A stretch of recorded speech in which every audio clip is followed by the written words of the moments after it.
Hi, I am Pallavi. Welcome to Shikshapedia. Shikshapedia के platform पर आपका स्वागत है। आज मैं आपको पढ़ाने जा रही हूँ class 10th chemistry chapter number 1। ये क्या है, आपका 2024 और 25 का न्यू पैटर्न पर सिलेबस है। यहाँ देखिए, मैंने आपको प्रीवियस क्लास में दो प्रीवियस क्लास आपकी हो चुकी हैं। उसमें मैंने आपको पढ़ाया था कि रासायनिक अभिक्रिया क्या होती है, केमिकल रिएक्शन क्या होती है। उसमें बताया था कि अभिकारक अणु परस्पर क्रिया करके एक उत्पाद बनाते हैं। उत्पाद मतलब एक नए पदार्थ का निर्माण करते हैं, जिसे हम बोलते हैं रासायनिक अभिक्रिया। एग्जाम्पल में मैंने बताया था कि मैग्नीशियम की छड़ थी, उसको हमने वायु की उपस्थिति में क्रिया कराई, तो ये आपके क्या हो गए, अभिकारक अणु, जिससे आपके एक नए पदार्थ का निर्माण हुआ। उस नए पदार्थ को हमने क्या बोला था, उत्पाद बोला था, जैसे मैग्नीशियम ऑक्साइड बना था। ठीक है, इसी तरीके से मैंने आपको बताया कि अभिकारक क्या होता है और उत्पाद प्रोडक्ट क्या होता है। अभिकारक में मैंने बोला था कि आप अगर किसी मतलब कोई भी आपका प्रोग्राम है या कुछ भी, आप उसमें पार्टिसिपेट कर रहे हो, आप उसमें भाग ले रहे हो, तो आप क्या हो गए, अभिकारक हो गए। ठीक है, उससे आपको जो रिजल्ट निकल कर आया उसको हम क्या बोलेंगे, उसको हम प्रोडक्ट बोलेंगे, उसको हम उत्पाद बोलेंगे। इसी तरीके से आपके अभिकारक, तो जो रासायनिक अभिक्रिया में भाग लेते हैं उसको अभिकारक कहते हैं, और उससे एक नए पदार्थ का निर्माण होता है उसको हम क्या बोलते हैं, उत्पाद बोलते हैं। ये मैंने आपको प्रीवियस क्लास में बता दिया था। अब अगला आपका क्वेश्चन है, मैंने आपको ये भी बताया था कि जो मैग्नीशियम की रिबन होती है उसको वायु में जलाने से पहले साफ क्यों करते हैं। तो मैंने बोला कि मैग्नीशियम की जो रिबन होती है उसके ऊपर मैग्नीशियम ऑक्साइड की परत होती है, उसको हम पहले साफ करते हैं। साफ करने के बाद में हम उसको अच्छे से दहन हो जाता है, अच्छे से उसको जलाया जाता है। ठीक है, ये देखिए, अब आपका थर्ड क्वेश्चन है। थर्ड क्वेश्चन आपका ये है, रासायनिक अभिक्रिया। रासायनिक अभिक्रिया को आप कैसे पहचानेंगे। अब आपका क्वेश्चन है कि जो रासायनिक अभिक्रियाएं हो रही हैं वो उसको आप किस तरीके से पहचानेंगे। ये देखिए, रासायनिक अभिक्रिया को पहचानने के 4 तरीके होते हैं। आपकी जो रासायनिक अभिक्रिया होती है उसको हम 4 तरीकों से पहचान सकते हैं। पहला है आपका अवस्था में परिवर्तन। अगर रासायनिक अभिक्रिया की अवस्था में परिवर्तन आ रहा है, अवस्था जैसे कि उसका साइज बदल, उसका जो आकार होता है, शेप होता है, उसमें चेंजेस आते हैं, तो हम उसको बोलते हैं अवस्था में परिवर्तन। आपका सेकंड है रंग में परिवर्तन। मतलब आपकी जो रासायनिक अभिक्रिया है, आप किसी केमिकल से रासायनिक अभिक्रिया करा रहे हैं और उसमें रंग में परिवर्तन आ जाए, उसका रंग पहले कुछ और था अब कुछ और हो जाए, तो ये क्या हो गया, रासायनिक परिवर्तन हो गया। ये है आपका थर्ड, इसको बोलते हैं तापमान में परिवर्तन। आपने क्या किया, आपकी कोई रासायनिक अभिक्रिया, अगर उसका टेम्परेचर कभी हाई हो रहा है कभी लो हो रहा है, तो ये क्या है, तापमान में परिवर्तन। गैस का उत्सर्जन। अगर हम गैस के उत्सर्जन की बात करें, आपने कोई किसी केमिकल से रासायनिक अभिक्रिया कराई, उसमें किसी गैस का निर्माण हुआ और वो गैस क्या हुई, उत्सर्जित हुई, बाहर निकली, तो ये क्या है, गैस का उत्सर्जन। इस तरीके से आप अवस्था में परिवर्तन, रंग में परिवर्तन, ताप में परिवर्तन और गैस का उत्सर्जन, अगर ये सारी क्रियाएं होती है तो हम कहेंगे कि रासायनिक अभिक्रियाएं हो रही हैं। ये देखिए, आपका फर्स्ट है अवस्था में परिवर्तन, चेंज इन स्टेट, मतलब चेंज इन स्टेट, इसको हम क्या बोलेंगे, अवस्था में परिवर्तन। अवस्था में परिवर्तन, आपने क्या किया, हमारे पास मैग्नीशियम की छड़ है, मान लिया हमारे पास मैग्नीशियम की छड़ है, ये आपको दिखाई दे रही है मैग्नीशियम की छड़। ठीक है, उस मैग्नीशियम की, या सॉरी छड़ होगा, उस मैग्नीशियम की छड़ को ऑक्सीजन की उपस्थिति में जलाने पर मैग्नीशियम ऑक्साइड बनेगा। आपने इस डायग्राम में देखा, ये आपकी मैग्नीशियम की छड़ है, यहाँ आपकी क्या है, O2 वायु है, उसकी उपस्थिति में इसको जलाया तो यहाँ आपको दिखाई दे रहा होगा एक वाइट रंग का पाउडर है, जिसे हम क्या बोलेंगे, मैग्नीशियम ऑक्साइड का सफेद रंग का पाउडर। ठीक है, उसमें ये कन्वर्ट हो गया, उसमें बदल गया। तो अब यहाँ रिएक्शन आप देख सकते हैं, ट्वाइस Mg आपकी मैग्नीशियम है, उसको वायु की उपस्थिति में क्रिया कराई ऑक्सीजन की उपस्थिति में, तो क्या बना, मैग्नीशियम ऑक्साइड बना। और जो ये निशान है, जो तीर का निशान है, इसको हम क्या बोलते हैं, इसको हम बोलते हैं अनुत्क्रमणीय चिन्ह। क्या बोलते हैं, अनुत्क्रमणीय चिन्ह। अब अनुत्क्रमणीय चिन्ह क्या होता है? तो मैंने बोला जो अभिक्रिया एक ही दिशा में पूर्ण होती है उसको हम अनुत्क्रमणीय चिन्ह से दिखाते हैं। जैसे कि जो ये अभिक्रिया होती है ये अग्र दिशा से पश्चिम दिशा की ओर होती है। कभी ऐसा नहीं हो सकता कि पश्चिम से ये अग्र की ओर हो। जैसे मैंने आपको एग्जाम्पल दिया था कि आपने कागज लिया और कागज से आपने क्या किया, कागज को जला दिया, जलाने के बाद में वो एक पाउडर के रूप में अलग हो गया। क्या आप उससे पाउडर से क्या कागज बना सकते हैं? नहीं बना सकते हैं। तब हम इस तरीके के निशान का यूज करते हैं, मतलब कोई कार्य एक बार हो गया उसके बाद उसको चेंज नहीं किया जा सकता, तब इस निशान का यूज करते हैं। इसको हम बोलते हैं हिंदी में अनुत्क्रमणीय चिन्ह। नोट में आपका लिखा हुआ है कि इससे यह कह सकते हैं कि अवस्था में बदलाव आ गया। आपने देखा कि उसकी जो अवस्था थी, उस क्षण की जो अवस्था थी उसमें कहीं ना कहीं चेंजेस आए, ठीक है, बदलाव आए। पहले तो छड़ थी, पहले तो आपने देखा कि वो छड़ के रूप में थी, छड़ जिसको हम रॉड बोलते हैं, उसे जलाकर मैग्नीशियम ऑक्साइड, मतलब इसको जैसे ही हमने जलाया तो मैग्नीशियम ऑक्साइड का एक वाइट रंग का पाउडर बना, एक सफेद कलर का पाउडर बन गया, ठीक है। इसे कह सकते हैं कि अवस्था में परिवर्तन हुआ। इसे क्या बोलेंगे कि उसकी अवस्था में परिवर्तन हुआ। आपने क्या किया, मैग्नीशियम की एक छड़ को लिया, उसको वायु की उपस्थिति में क्रिया कराई, क्रिया कराने के बाद में आपने देखा मैग्नीशियम की छड़ जो थी वो वायु के संपर्क में आकर और आग के संपर्क में आकर क्या जलने लगी, जिससे एक वाइट रंग का पाउडर बना मैग्नीशियम ऑक्साइड का, जो एक सफेद रंग का था। तो क्या हुआ, उसकी अवस्था बदल गई। उसका अवस्था कहाँ वो छड़ थी और इस तरीके से छड़ थी और कहाँ वो एक पाउडर के रूप में हो गई। उस पाउडर को हम कहीं भी ले जा सकते हैं, ठीक है। तो ये क्या हुआ, उसकी अवस्था में परिवर्तन आ गया। तो ये आपकी कौन सी अभिक्रिया है? इसको हम बोलेंगे रासायनिक अभिक्रिया, ठीक है। अब आपका जो सेकंड है इसको हम क्या बोलेंगे, रंग में परिवर्तन। मतलब रंग में परिवर्तन क्या है, इसको हम बोलेंगे change in colour, change in colour, जिसको हम क्या बोलेंगे, रंग में परिवर्तन। अगर आपको पहचानना है कि रासायनिक अभिक्रिया हो रही है तो क्या होगा, उसके रंग में परिवर्तन किया जाएगा। ये देखिए, हमारे पास परखनली में कॉपर सल्फेट का विलयन है। मान लीजिए कि आपके पास एक परखनली है, ये आपको दिखाई दे रही है, ये परखनली है, इसमें जो ये विलयन भरा हुआ है, ये जो आपका ये विलयन है, ये विलयन आपका किसका है, कॉपर सल्फेट का विलयन है, जिसको हम बोलते हैं CuSO4। ये आपके कॉपर सल्फेट का विलयन है, ठीक है।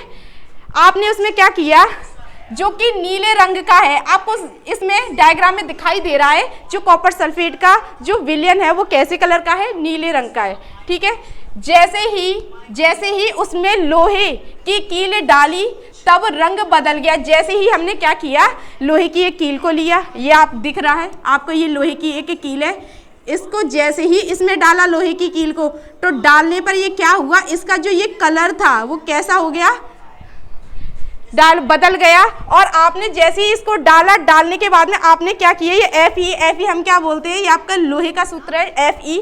जैसे ही हमने इसकी छड़ इसमें डाली, डालने के बाद में उसका जो कलर था, कलर क्या हो गया, चेंज हो गया। यहाँ आपको दिखाई दे रहा है जो लोहे की कील थी उसके डलते ही जो कॉपर सल्फेट का जो नीला कलर था वो चेंज हो गया। वो कैसा हो गया, वो हल्का हल्का, जिसे हम बोलते हैं नीला मलिन हो गया। क्या हो गया, नीला मलिन, जिसको बोल सकते हैं हल्का हल्का हरा। आपको ये हरे रंग का हल्का हल्का दिखाई दे रहा है, ये मलिन कलर है, ठीक है। अर्थात रंग में परिवर्तन हो गया। हम क्या बोल सकते हैं, इसका जो रंग था वो चेंज हो गया, उसमें परिवर्तन हो गया।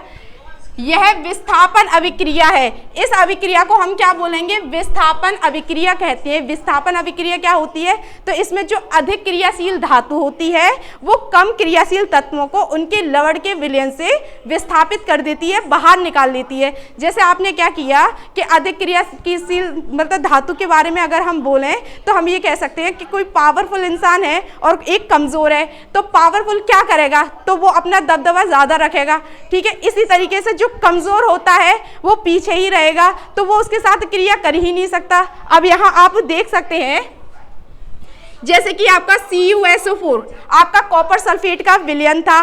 इस कॉपर सल्फेट के विलयन में जो ये Cu है, ये कम क्रियाशील है। क्या है? वैद्युत रासायनिक श्रेणी में देखा जाए तो Cu का स्थान जो होता है वो हाइड्रोजन से नीचे होता है, इसलिए ये कम क्रियाशील है। ठीक है, इसने SO4, तो ये आपका विलयन बन गया, कॉपर सल्फेट का विलयन है। विलयन को हम क्या बोलते हैं? AQ आपका विलयन है। ठीक है, इसमें आपने क्या किया? लोहे की कील को डाला, डालने पर क्या हुआ? FeSO4। इसने क्या किया? जो ये Fe थी, Fe ने SO4 के साथ क्रिया की। यहाँ पर तो कॉपर बैठा हुआ था और कॉपर को क्या किया? कॉपर को बाहर निकाल कर फेंक दिया। क्यों फेंक दिया? क्योंकि जो Fe है वैद्युत रासायनिक अगर श्रेणी में देखा जाए, जिसको ECS बोलते हैं, वैद्युत रासायनिक श्रेणी में Fe का जो स्थान होता है वो कॉपर से ऊपर होता है, जिसके कारण Fe की जो क्रियाशीलता होती है वो कॉपर से अधिक होती है और कॉपर का स्थान Fe से नीचे होता है, जिसके कारण उसकी जो क्रियाशीलता होती है वो Fe से कम होती है। ऐसा ही इसमें होता है। इसने कॉपर सल्फेट के जो विलयन था नीले रंग का था, उसमें लोहे की जैसे ही आपने कील डाली और कुछ समय बाद देखा तो FeSO4 हो गया। क्या हो गया? मतलब Fe था वो SO4 के साथ उसने क्रिया की और जो कॉपर था उसको बाहर निकाल दिया, इसलिए उसका जो कलर था वो चेंज हो गया। आपको इसमें डायग्राम में दिखाई दे रहा है, आपका जो कॉपर है वो अलग हो गया और जैसे ही इसमें डाला तो FeSO4 बन गया। क्या बन गया? FeSO4 का विलयन तैयार हो गया। इसको हम क्या कह सकते हैं? इसको हम कह सकते हैं रंग में परिवर्तन। क्या बोलेंगे? कि अगर रंग में परिवर्तन हो रहा है तो रासायनिक अभिक्रिया हो रही है। अभी नहीं, रुक जाओ।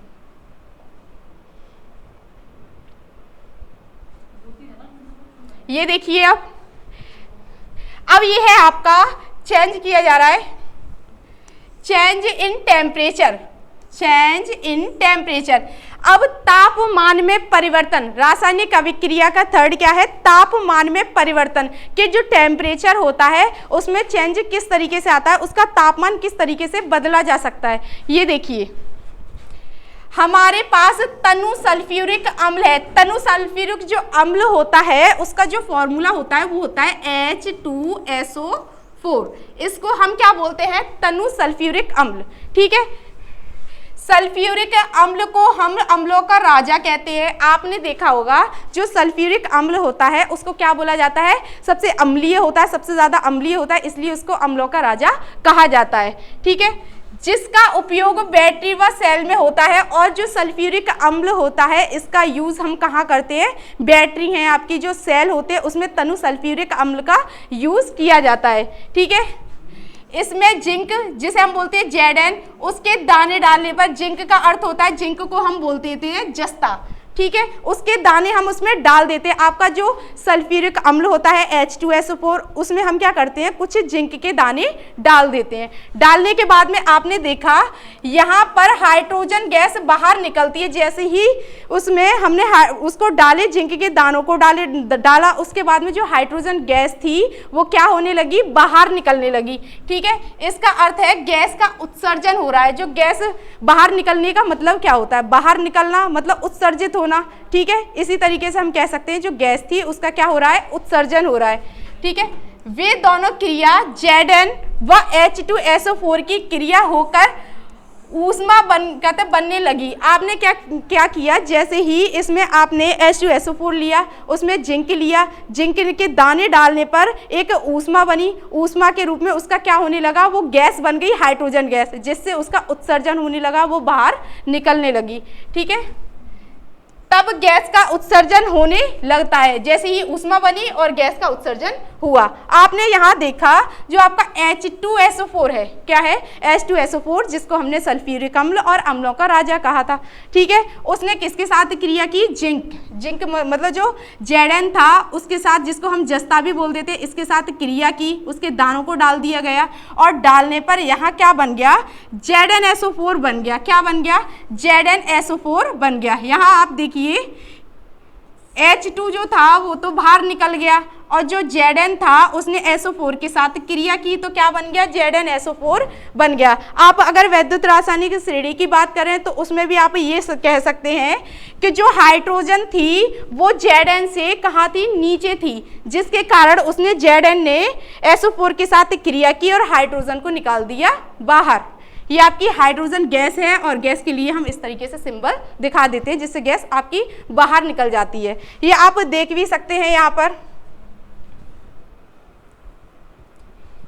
ये आपका विलयन है, H2SO4 का विलयन है, ठीक है। ये आपके कुछ जिंक के दाने आपने इसमें डाल रखे हैं। जैसे ही आपने इसको जिंक के दानों को डाला तो ये गैस जो बनने लगी वो गैस के रूप में ये आपकी हाइड्रोजन गैस यहाँ पर बाहर निकलने लगी। हम क्या कह सकते हैं, जो आपकी हाइड्रोजन गैस थी वो बाहर निकल गई। तो हम क्या कह सकते हैं, उसके कहीं ना कहीं तापमान में परिवर्तन हुआ, उसका जो टेम्परेचर था वो कहीं ना कहीं चेंज हो गया।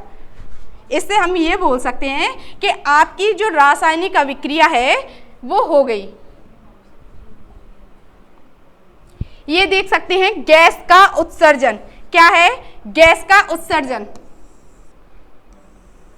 ठीक है, मिशन ऑफ गैस जिसे हम बोल सकते हैं गैस का उत्सर्जन। अब इसमें क्या था, इसमें ऊष्मा बाहर निकलती है, मतलब किसमें, जो आपका थर्ड डायग्राम था सेम उसी तरीके के डायग्राम, मतलब सेम वही डायग्राम यहाँ पर भी बनाया जाएगा, ठीक है।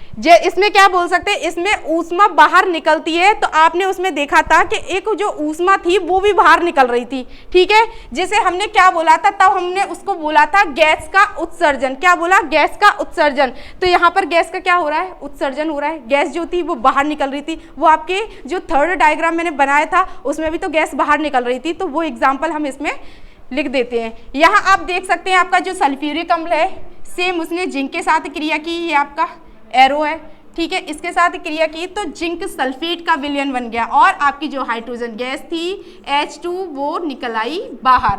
तो हमने क्या बोला, जो आपकी गैस थी उसका क्या हुआ, उत्सर्जन हुआ, गैस जो थी वो आपकी बाहर निकल गई, ठीक है। यहाँ मैंने आपको नोट में लिख भी दिया है कि तापमान में परिवर्तन तथा गैस का उत्सर्जन दोनों का जो डायग्राम है वो सेम है, वो एक ही है। उसमें आपको गैस का उत्सर्जन भी किया जा रहा था और यहाँ पर ऊष्मा का ये सारी चीज़ें की जा रही थी। तो हम क्या कह सकते हैं, जो इस तरीके की अभिक्रियाएं होती हैं उनको हम क्या बोलेंगे, रासायनिक अभिक्रिया कहते हैं।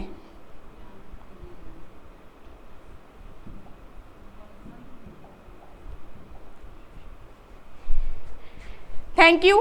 मेरे चैनल को लाइक कीजिए, सब्सक्राइब कीजिए, शेयर कीजिए और ये ऑनलाइन क्लास इसको देखते रहिए, इससे आपको बहुत ज़्यादा बेनिफिट होने वाला है। और थैंक यू, धन्यवाद। जो होना था हो गया।